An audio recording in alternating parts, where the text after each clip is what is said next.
City 7 News, and here are the headlines at this hour. Train operations return to normal after weekend disruption. First kidney transplant for a child performed at Sheikh Khalifa Medical City. And Healthy Schools pilot program begins in Abu Dhabi.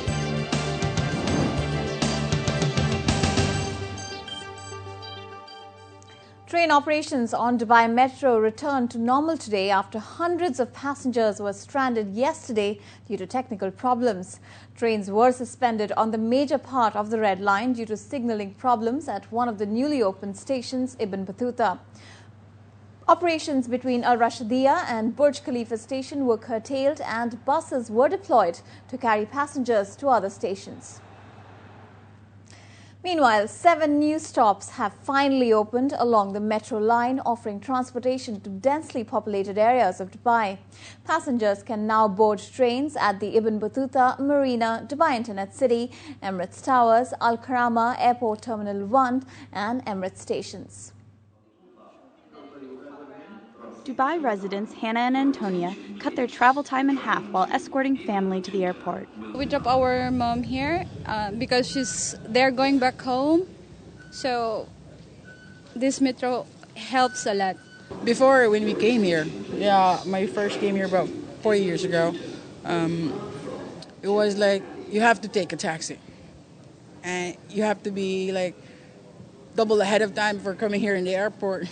The opening of the airport station and 6 other stations has made the Dubai Metro a fully functional public transport option.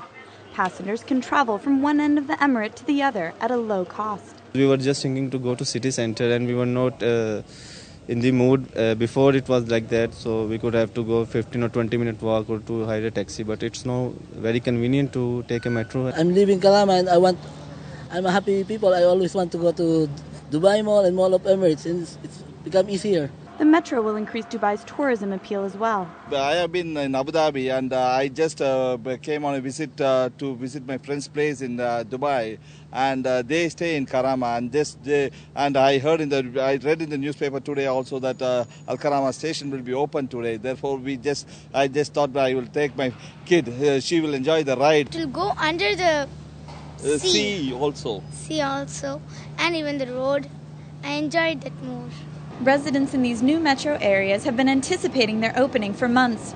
With the launch of the 7 stops, the RTA expects the number of passengers to raise from 80,000 to 140,000 per day. However, miscommunications about the launch date left the general public uninformed, and on the first day, many stops were quiet and empty of passengers. Of course, that is first day, you will not get that rush, and people are getting used to metro already. The trains won't stay vacant for long. Waiting time for trains has been reduced to 6 minutes a day during peak hours, and the RTA has introduced 28 feeder buses to service the new stations. The entire operation will make traveling Dubai a cheap, easy affair. Carmel Dimichi, City 7 News. The first kidney transplant for a child has been performed at Sheikh Khalifa Medical City, managed by Cleveland Clinic. The 5-year-old Pakistani girl was discharged from SKMC 10 days after surgery. The donor, who is 40 years old, is her father's brother.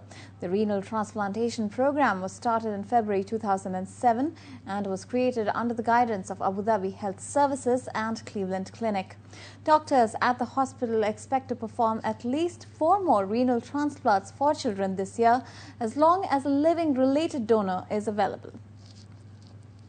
Abu Dhabi police have captured a housewife who allegedly sold banned drugs to an undercover officer. She was caught allegedly selling 6,480 pills for 300,000 dirhams to an officer who works at the anti-narcotics department. Police received information about the 30-year-old woman who was in possession of a batch of drugs and was searching for a buyer. The woman was placed under surveillance, a judicial permit was issued, and one of Abu Dhabi Police's officers arrested her after an undercover operation. It's time now for a short break. Up next, RTA starts trial run of new bus and taxi lanes.